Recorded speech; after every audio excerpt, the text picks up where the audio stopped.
Orain, hondakinak ze edukiontzietan bota behar duzuen azalduko dizuet.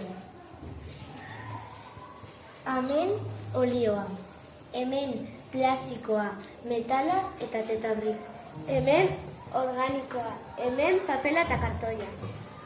Hemen beida, hemen errefusa. Hau kartoia, hau ere. Hau plastikoetara. Tú tienes que organizar todo. Todo tienes tiempo.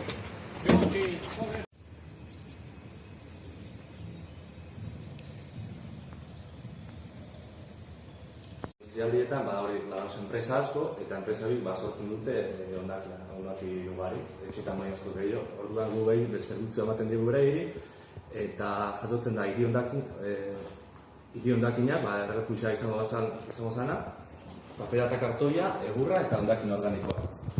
Ontziak ezai jasotzen, industrietan sortzen diran plastikoak izaten dira beti, industrialak, handixak eta ezin dira horiek biziklatu. Orduan, Industri jasotzen zaiena da, gure etxian egin dezakegun hondakin berdinak. Hau da, imaginatu, tornilloak egiten dituzte. Eta tornilloak egiten badituzte, aukiko dituzte, prozesu horren hondakinak, aukiko dituzte birutak, badakizu zer dian birutak, mikal txiki horiek, hartzen baituzu begilan edo eskuan pikatzen duten horiek, horrelako gauzak ez zaie jasotzen. Bakare jaio sartzen zaie, gure etxeko hondakinen berdina diana, badaukate jantoki bat eta baskariko hondakineko badauzkate jasotzen zaizkie. Kartoiako badauzkate jasotzen zaizkie, baina etzaiena jasotzen da beraien prozesuaren ondorio diren hondakinak edota ontziak, esan duen bezala. Ekintza industrialetik datorren edo zer gauza, ez zaila jasotzen. Hori jasotzen dute gestore externoa dirala, beste gestore da, bere kontratatzen dutena, eta bideak gero itxutela prozedura hori bizitzatzen. Aurrera, horrek ziurazki, aste oso bat emango du kalian, norbait etorri arte jasotzera. Orduan oso garrantzitsua da, orduak errespetatzea eta abixatzea. Ze beraiek ez badakit hondakina dagoela ez dira etorriko. Ez dituzte alperrik puntu guztiak egingo, ez badago ezer.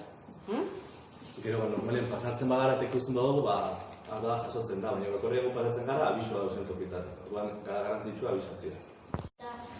Joten ezen dian dago mutil bat eta daude olako leku handi batzuk eta berak esaten dizu nora bota behar duzu eta dago adibidez bat, papera eta horra bota behar duzu bat papera. Ezok esaten duzu zer dakazu, berak apunta dutzen dago eta esplikatzen duzu, hau botera da horra, Eta zu, botatzen duzu eta hori da prozedura, oso hori bai. Esakala Javier. Izan dagoen ermita? Bai. Eta ditu zidut ema komunitatera da? Ez. Horrengoan, gizu da ditu gara. Ikusi dutela, ez?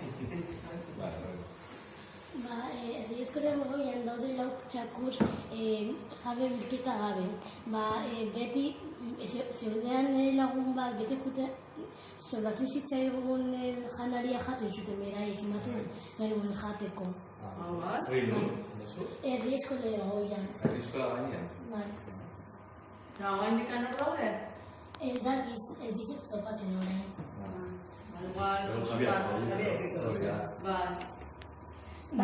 Herri eskolara aldapa igotzen ere bai daude katu batzuko lasasiartian eta ondoko etxian dauden horiek ematen diete katuan janaria eta esnia eta. Hori bai, Hori da, birziklatu ezin da hondakin bat, eta orduan hori erreitzen da edo ez da berrerabiltzen. Orduan, izango ziren, berrerabili edo birziklatzen diran hondakinak, eta nahi bozua pagina webian bai, sartzen zara bakoitzen, eta esplikatzen dau, zer bota aldan, zer ezin dan bota, eta orduan. Hirugarren zerbitzu da, izango zen, traste zaharren bilketa. Hau, ez dakizuen noiz jasotzen diran traste zaharrak? Egoi baren. Oso ondo. Eta zer dutan atera behar da? Ez dakizuen. 8:30 bederatzi terdi. Orduan, eta behin behar da, abisa, zure zozenean ateratzera, esan behar da, nora ateratzen dozun, zuzteretik aurrera, eta zer ateratzen dozun gutxi gora bera. Gero guia listau bat itxeko eta jasotzeko dana. Ba, ez badauz abisuak, askotan geratzen da gauza batzu jaso gabe.